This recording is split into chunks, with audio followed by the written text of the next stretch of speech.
माँ सरस्वती की पूजा का विधान तथा कवच।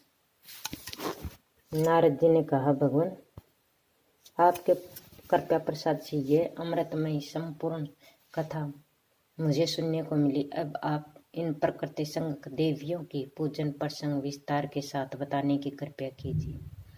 किस पुरुष ने किन देवी को की आराधना की, मृत्युलोक में किस प्रकार उनकी पूजा का प्रचार हुआ, किस मंत्र से इनकी पूजा तथा किस स्रोत से किन की स्तुति की गई, इन देवियों के किन को कौन कौन से वर दिए।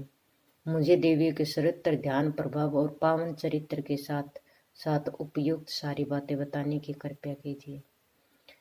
भगवान नारायण कहते, नारद, गणेश, जननी दुर्गा, राधा, लक्ष्मी, सरस्वती और सावित्री, ये 5 देवियां सृष्टि की प्रकृति कही जाती हैं। इनकी पूजा का अद्भुत प्रभाव प्रसिद्ध है। अमृत की तुलना करने वाले इनकी सुप्रसिद्ध चरित्र से संपूर्ण मंगल सुलभ हो जाते हैं। ब्रह्मांड प्रकृति के अंश और कला संग जो देवियां हैं, उनके पूर्ण चरित्र तुम्हें बताता हूँ। सावधान होकर सुनो। इन देवियों के नाम हैं काली, वसुंधरा, गंगा, षष्ठी, मंगल चंडिका, तुलसी, मनसा, निंद्रा, शब्दा, सभा और दक्षिणा। इनके संक्षिप्त, मधुर और वैराग्योत्पादक चरित्र में मैं पवित्र करके तुम्हें पूर्ण शक्ति दुर्गा और राधा का चरित्र बहुत विस्तृत है। संक्षेप में उसे कहता हूँ, सुनो मुनिवर। सर्वप्रथम भगवान श्री कृष्ण ने उन सरस्वती की पूजा की थी जिसके प्रसाद से मूर्ख व्यक्ति पंडित बन जाता है। इन काम स्वरूपिणी देवी ने श्री कृष्ण को पाने की इच्छा प्रकट की। ये सरस्वती सबकी माता कही जाती हैं। सर्वज्ञानी भगवान श्री कृष्ण ने इनका अभिप्राय समझाकर सत्य हितकर एक प्रमाण में सुख देने वाले वचन कहे। श्री कृष्ण बोले, साध्वी, तुम नारायण के पास पधारो। वे मेरे ही अंश हैं, उनकी 4 भुजाएं हैं। मेरे ही समान उस परम सुंदर पुरुष में सभी सद्गुण वर्तमान हैं।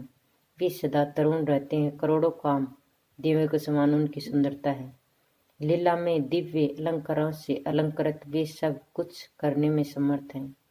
मैं सबका स्वामी हूँ। सभी मेरे अनुशासन मानते हैं, किंतु राजा की इच्छा का प्रतिबंधक मैं नहीं हो सकता। कारण वे तेज, रूप और गुण सब में मेरे समान हैं और सबको प्राण अत्यंत प्रिय है। फिर मैं अपने प्राणों का अधिष्ठात्री देवी इस राधा को त्याग करने में कैसे समर्थ हो सकता हूँ। बद्रे, तुम वैकुंठ पधारो। तुम्हारे लिए वही रहना हितकारी होगा। सवर समर्थ विष्णु को अपना स्वामी बनाकर दीर्घ काल तक आनंद का अनुभव करो। तेज, रूप और गुण में तुम्हारे ही समान उनकी एक पत्नी लक्ष्मी भी वहाँ है। लक्ष्मी के काम, क्रोध, लोभ, मोह, मान और हिंसा ये नाम मात्र भी नहीं है। उनके साथ तुम्हारे समय सदा प्रेम पूर्वक सुख में व्यतीत होगा। विष्णु तुम दोनों को समान स्वरूप में सम्मान करेंगे। सुंदरी, प्रत्येक ब्रह्मांड में माघ शुक्ल पक्ष की पंचमी के दिन विद्यारंभ के शुभ अवसर पर बड़े गौरव के साथ तुम्हारी विशाल पूजा होगी। मेरे वर के प्रभाव से आज से लेकर प्रिय पर्यंत प्रत्येक कलम में मनुष्य, मनोगण और देवता मोक्ष का में प्रसिद्ध मुनिगण, वसु, योगी, सिद्ध, नाग, गंधर्व, राक्षस सभी बड़ी भक्ति के साथ 16 प्रकार से उपचारों के द्वारा तुम्हारी पूजा करेंगे। उस संयमशाली जितेंद्रिय पुरुषों के द्वारा कणव शाखा में कही हुई विधि के अनुसार तुम्हारा ध्यान और पूजन होगा। घड़े अथवा पुस्तक में तुम्हें आवाहित करेंगे। तुम्हारे कवच को भोजपत्र पर लिखकर उस सोने की डिब्बी में रख गंध एवं चंदन आदि से सुपूजित करके लोग अपने गले में अथवा दाहिनी भुजा में धारण करेंगे। पूजा के पवित्र अवसर पर विद्वान पुरुषों के द्वारा तुम्हारा सम्यक प्रकार से स्तुति पाठ होगा। इस प्रकार भगवान श्री कृष्ण ने भी उन सर्वपूजित देवी सरस्वती की पूजा की।